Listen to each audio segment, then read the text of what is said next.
Assalamualaikum warahmatullahi wabarakatuh. Alhamdulillah wa kafa wassalatu wassalamu ala rasulillahil mustafa wa ala alihi wa sahbihi ahli siddiqi wal wafa. Allah berikan kemuliaan kepada siapa yang Allah kehendaki, Allah hinakan siapa yang Allah kehendaki. Terserah Allah. Makanya kalau kita ngelakuin satu amal mencari ridha Allah, mencari rating atau poin like dari Allah Subhanahu wa taala, mudah-mudahan kalau Allah memberikan izzah, kemuliaan, gak ada manusia yang bisa merendahkan kita. Allah yang mengangkat. Kan banyak banget orang-orang yang di zaman kita lihat kayak selebriti yang dulunya bukan siapa-siapa tiba-tiba jadi terkenal gitu, yang dulunya ngamen di jalan tiba-tiba masuk TV, masuk dapur rekaman, jadi punya banyak album, terkenal kemana-mana, dipuji-puji sampai dia bikin lagu, dulu saya bukan siapa-siapa, saya dulu dihina, sekarang saya dipuja, gitu-gitu deh. Banyak kan kisah yang kayak gitu kan ya. Kayak misalnya di komik itu, Dodit. Yang orang anggap siapa sih orang kayak gini, kayak apa misalnya autis apa. Ternyata orang kayak gitu yang kayak lempeng gitu. Kayak sadis ya, bikin orang ketawa tapi dia gak ketawa, kan sadis tuh. Ternyata malah diangkat misalnya sisi popularitasnya, Allahu a'lam tentang sisi keistimewaannya, yang jelas popularitasnya diangkat. Allah punya banyak cara sehingga kita nggak perlu iri dengki dalam urusan-urusan kayak ginilah.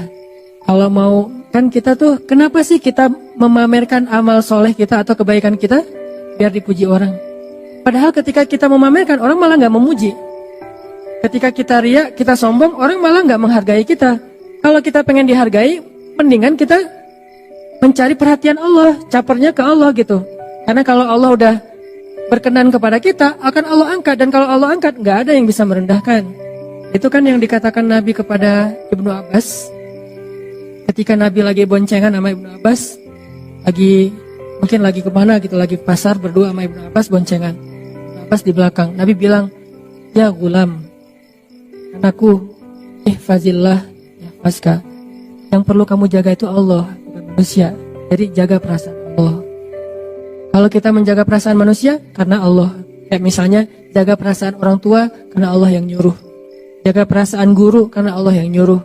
Jaga perasaan teman, karena Allah yang nyuruh. Jaga perasaan mantan, karena Allah yang nyuruh. Jangan sampai kita merusak hubungan mantan kita yang udah halal tentang cerita-cerita masa lalu. Kita mention foto-foto masa lalu, nggak boleh. Malah mantan itu kalau boleh berdusta, dia memang boleh berdusta. Kan salah satu dusta di antara 3 dusta yang dibolehin kan, dusta tentang mantan kan ya. Itu kan hadisnya, 3 tempat boleh berdusta. 1 dusta dalam peperangan. Perang mah nggak boleh jujur-jujur amat. Taktik kami gini loh, strategi kami gini, nggak kasih tahu ke Israel, nggak boleh. Karena jelas-jelas ini peperangan antara penjajahan Israel dengan bangsa Palestina misalnya. Kayak kita dulu ke Belanda, nggak boleh. Kedua, dusta untuk mendamaikan 2 orang yang pengen bunuh-bunuhan. Wah, dia ngomongin saya jelek-jelek. Enggak, saya tahu dia banget, dia nggak ngomongin tentang kamu jelek-jelek. Justru tentang yang baik-baik dia omongin. Masa sih? Iya bener, saya jadi saksinya. Padahal enggak. Boleh berdusta kayak gitu. Jangan jadi justru kita sebagai provokator. Ada 2 orang nih, rame di grup. Akhirnya kita japri, sebetulnya maksud dia nggak kayak gitu. Walaupun kita tahu gitu banget sih maksudnya. Kita berdusta. Soalnya pas aku ketemu sama dia ya, dia sebetulnya muji-muji kamu loh. Dia nyebutin kebaikan-kebaikan kamu. Padahal nggak pernah kayak gitu. Ini dusta. Demi mendamaikan. Selama tidak berlebihan. Yang ketiga, dusta tentang masa lalu. Dengan niat bukan pengen balikan lagi. Niatnya pengen ngelupain dan taubat. Nggak boleh cerita. Itu tahu nggak mantan gua ada berapa? Ngomong ke pasangan. Wah bahaya itu. Langsung talak 3 ya. Ini tadi kenapa jadi bab ini ya? Tadi ngomongin siapa tadi teh? Lukman? Aduh, Uwais. Ya gitu deh pokoknya. Jadi intinya adalah, oh iya benar, ngomongin cari perhatian Ibnu Abbas ya. Yang perlu kita jaga perasaan Allah, bukan perasaan makhluk. Kecuali perasaan makhluk ini memang Allah yang nyuruh. Kita jaga tuh perasaannya. Ihfazillah yahfazka. Kalau kita jaga perasaan Allah, kita nggak pernah ngecewain Allah. Allah nggak bakalan ngecewain kita, nggak mungkin. Jadi kalau kita sering kecewa, ini karena kita sering ngecewain Allah juga. Aku tergantung prasangka hambaku kepadaku. Jadi jangan ngecewain Allah. Ya Allah, saya tidak akan mengecewakan engkau. Allah nggak akan mungkin ngecewain kita. Mustahil. Manusia aja ada yang kayak gitu, nggak mau ngecewain kita karena kita nggak pernah ngecewain dia. Dia jaga banget tuh nama baik kita atau amanah kita. Kepercayaan kita dia jaga banget. Apalagi Allah. Jaga Allah, Allah jaga kamu. Jaga Allah, Allah menyertaimu kemanapun kamu pergi. Kalau ada manusia pengen menjatuhkan kamu, kamu gak akan jatuh kecuali dengan izin Allah. Ada manusia yang pengen mengangkat kamu, kamu tidak akan menjadi terangkat, menjadi lebih mulia kecuali dengan izin Allah. Jadi kalau kita kadang-kadang ada cemburu dan itu manusiawi. Sifat dasar kita, cemburu ngelihat ada orang lain yang mungkin kayak lebih diapresiasi dari kita. Nah caranya jangan menghalangi dia, jangan ngejelek-jelekin dia, malah makin jelek kitanya. Jangan juga memamerkan kebaikan kita. Caranya gimana? Ya udah, caper aja ke Allah yang maha meninggikan derajat hamba-hambanya. Lakuin lagi kebaikan yang banyak. Gak apa-apa manusia gak tahu, makin manusia gak tahu, makin Allah senang tuh. Akhirnya Allah angkat, dan itulah yang terjadi kepada Luqman, itu yang terjadi kepada Uwais, itu yang terjadi kepada hamba-hamba yang tidak dikenal namanya. Jadi pelajaran pertama dari Luqman, belajar ikhlas. Orang ikhlas itu nggak akan rugi. Kalau kita berpikir, oh gara-gara saya ikhlas nggak ada yang tahu, jadi saya jadi kayak gini nih, enggak. Karena Allah maha tahu. Kecuali kita berdagangnya bukan dengan Allah, transaksinya dengan manusia. Tapi bukan berarti ketika seseorang mensyiarkan satu kebaikan itu dia nggak ikhlas ya. Ini bukan untuk menjudge orang lain. Lagi-lagi taklim saya selalu ada catatan kita belajar untuk memperbaiki diri, bukan belajar untuk memperbaiki orang lain. Sehingga ketika kita mendapatkan satu ilmu, jangan pakai untuk jadi kaca pembesar, pakai untuk jadi cermin. Jangan pernah mengambil ilmu dari satu taklim untuk jadi kaca pembesar, melihat kekurangan orang lain. Tapi jadikan itu cermin untuk melihat kekurangan diri kita. Kalau ada orang lain yang mentampakkan satu amal solih, kita husnuzon. Oh, berarti niat dia pengen syiar. Sehingga dengan syiar ada yang niru, akhirnya dia dapat pahala dari orang yang meniru, kan gitu kan ya. Tapi kalau kita, tinggal kita yang paling tahu isi hati kita. Kalau riya, kita istighfar. Kalau syiar, kita lanjutkan. Kita hanya perlu mengintrospeksi diri. Ini riya apa syiar ya? Ini karena Allah atau karena manusia? Kita lebih tahu. Tapi kalau orang lain, iltamis li akhika alfa udhrin. Carilah untuk saudaramu 1000 alasan yang baik. Oh mungkin. Kayak misalnya terakhir dalam 2 tahun terakhir, walaupun bukan cuma satu orang, ini salah satunya nih, Muzammil mensyiarkan tilawah Al-Quran, diposting di Instagram. Tilawah Al-Quran itu santai, bisa tilawah sambil main, sambil ngapain, termasuk lagi sholat gitu ya, dengan pakaian yang biasa aja. Terus anak ITB syiar nih, akhirnya alhamdulillah banyak juga anak-anak SMA lagi istirahat di sekolahnya, baca Quran, posting juga. Sampai terakhir ada siapa tuh yang gimbal ya, baca Quran gimbal, anaknya kayak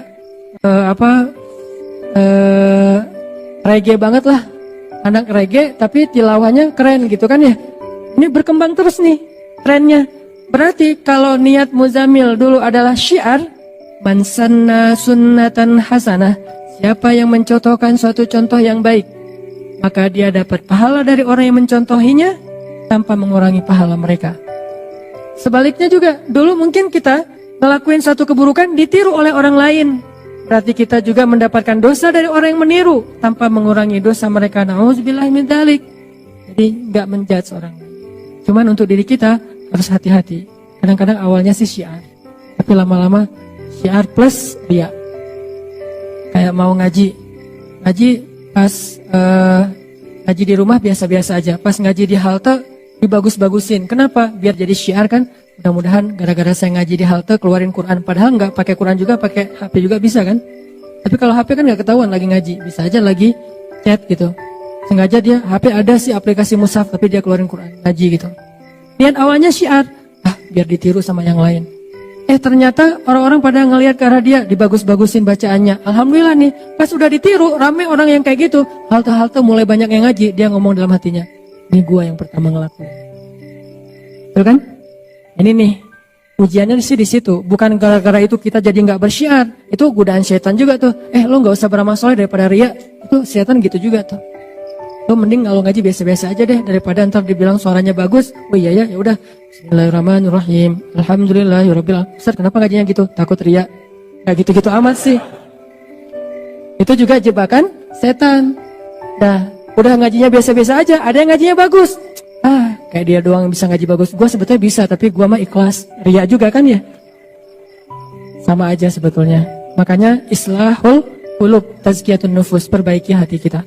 Mungkin pembahasan tentang Luqman ini akan kita coba bahas dalam beberapa pertemuan ke depan. Malam ini kita coba fokus dulu dari sisi sosok Luqmanul Hakim yang sangat sederhana, yang bahkan bisa dibilang orang yang khafi. Jadi di antara hamba yang Allah sayang banget, spesial banget di sisi Allah itu taqi, khafi, terus apa lagi gitu. Salah satunya khafi. Khafi itu artinya dia itu nggak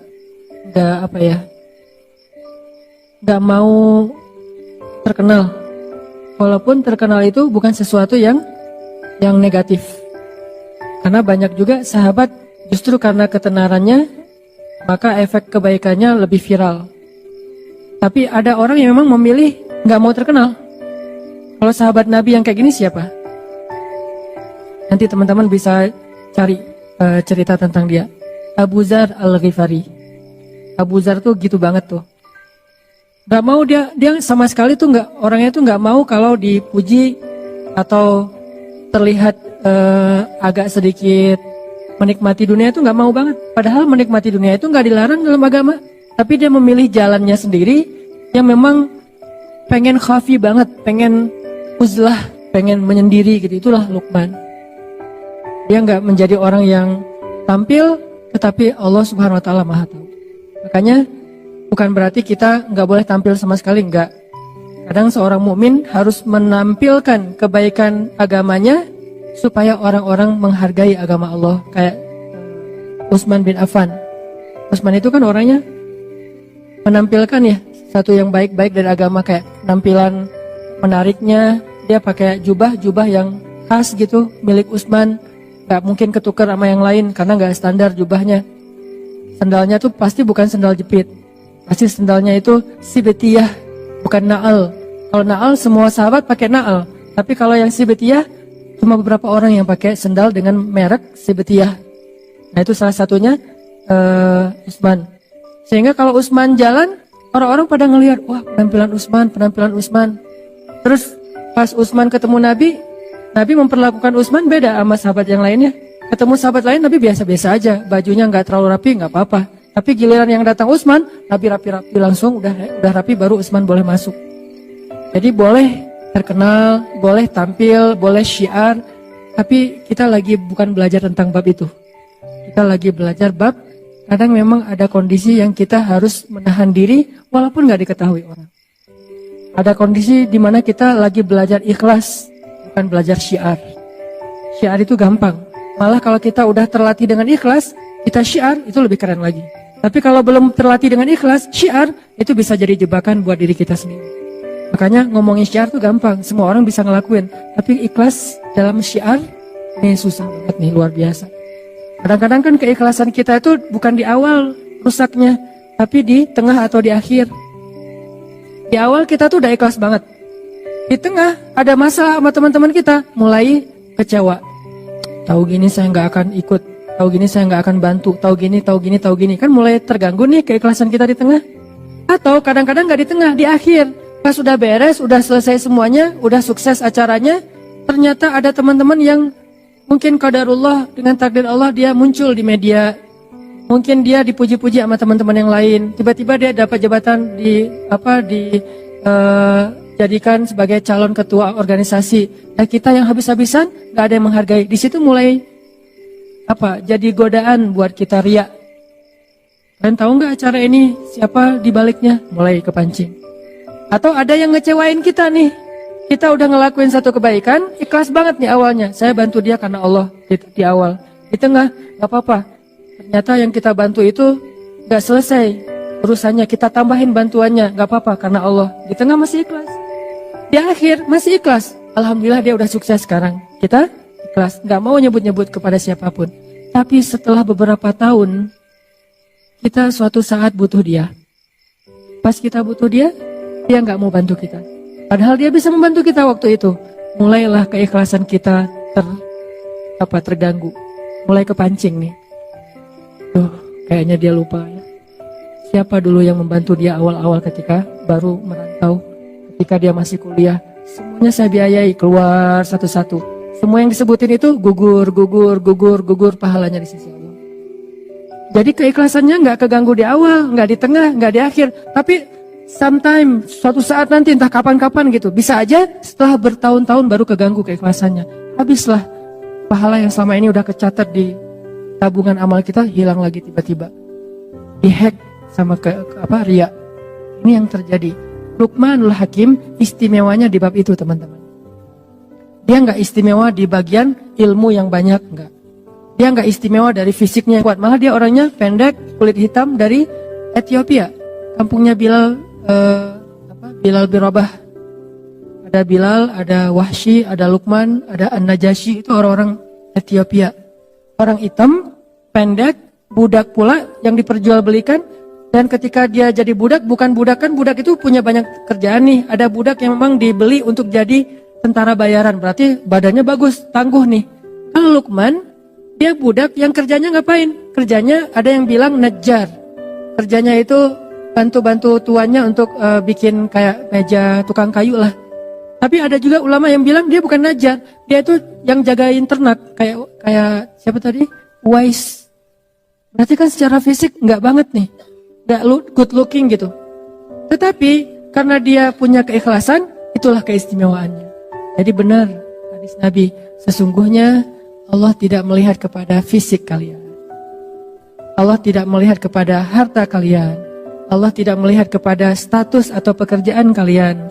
Allah melihat kepada hati kalian.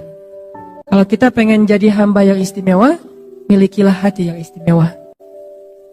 Tidak masalah punya fisik yang istimewa, kita latih, kita rawat.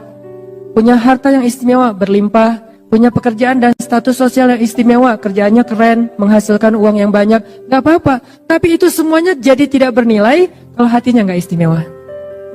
Sebaliknya, fisiknya biasa-biasa aja, hartanya malah kurang, apalagi malah bukan pas-pasan, malah kurang.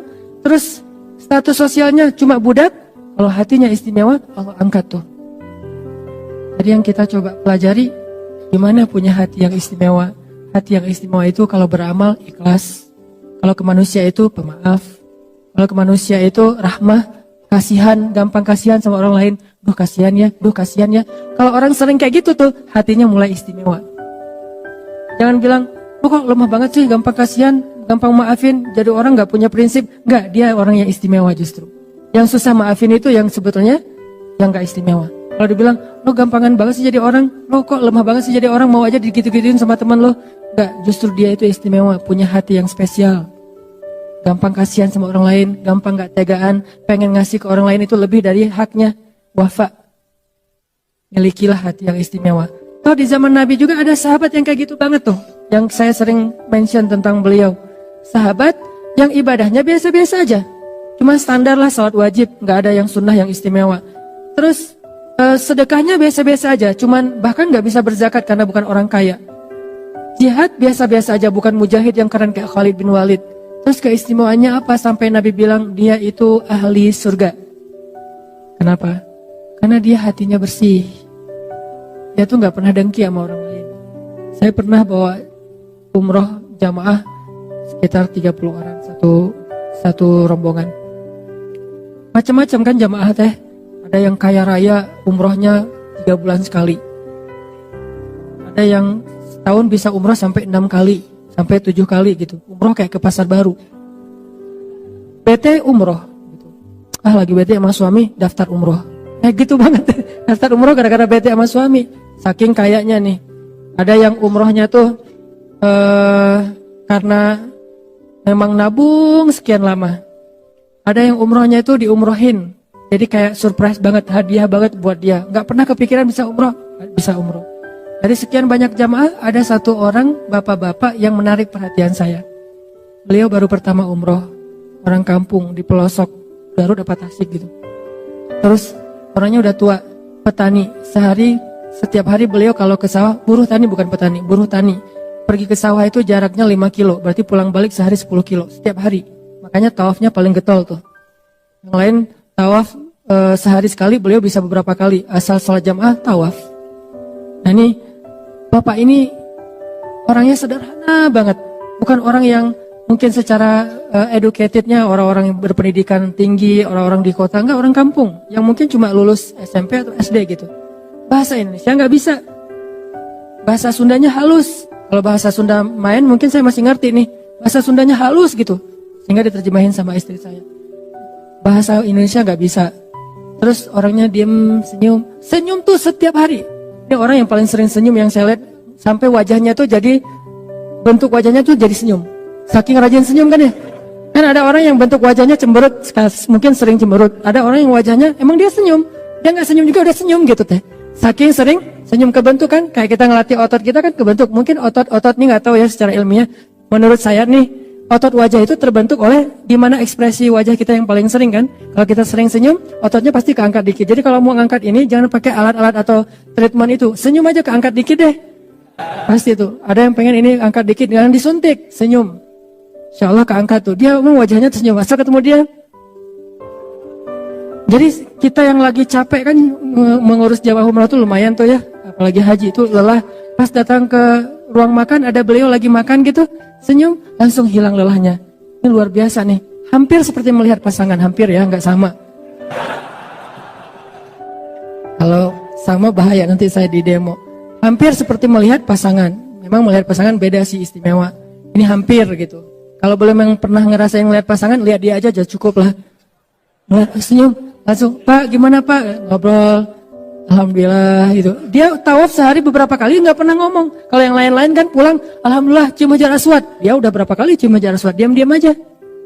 Dan ada orang yang dapat nih kamar dia tuh berempat, ambil yang kuat, 4 orang satu kamar. Dia dikasih yang bed tambahan. Jadi bukan bed yang udah ada di kamar, jadi dia dikasih extra bed gitu yang bednya lebih kecil, terus pair gitu, bukan dia pair gitu yang nggak enak badannya, tapi dia nggak pernah, padahal dia bayarnya sama, dia bayar dari tabungan dia sekian lama, bayarnya sama tapi nggak pernah komplain, nggak pernah ngeluh. Wah ini orang ridho banget, tawadu banget, qanaah banget, dan hatinya bersih. Pas terakhir saya ngelihat dia happy aja terus, umrohnya sendiri, yang lain berpasangan semua kan, kecuali dia sendiri yang sendiri sama beberapa orang, nggak banyak sih yang sendiri, tapi dia bisa dibilang sering ngeliat orang berduaan sama pasangannya, tawaf berdua, itikaf berdua kan. Umroh kalau berdua kan keren banget ya, tilawah. Bahkan di Masjidil Haram itu by the way ya, ada shaf khusus untuk pasangan. Gak tahu kan? Promo. Ada shaf di Masjidil Haram ya, itu khusus buat couple. Kalau bukan pasangan gak boleh masuk ke area itu. Tanya, pasangan? Ya. Oh iya masuk. Kita bisa sholat di sebelah kita itu istri kita loh. Itu keren banget tuh. Gimana caranya? Emang dibikin soft tuh modelnya sampai di sebelah memang istri. Jadi kita sholat.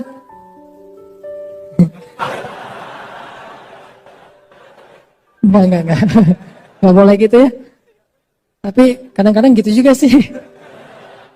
Ada yang kayak gitu. Dia mah umroh sendiri, tawaf sendiri, makan sendiri, ke kamar. Kadang-kadang karena emang dia orang kampung banget, kan satu kamar tuh dikasih kunci cuma 2. Kunci kamar, dia nggak bawa kunci. Sering dia pulang ke kamar, temannya baru pergi.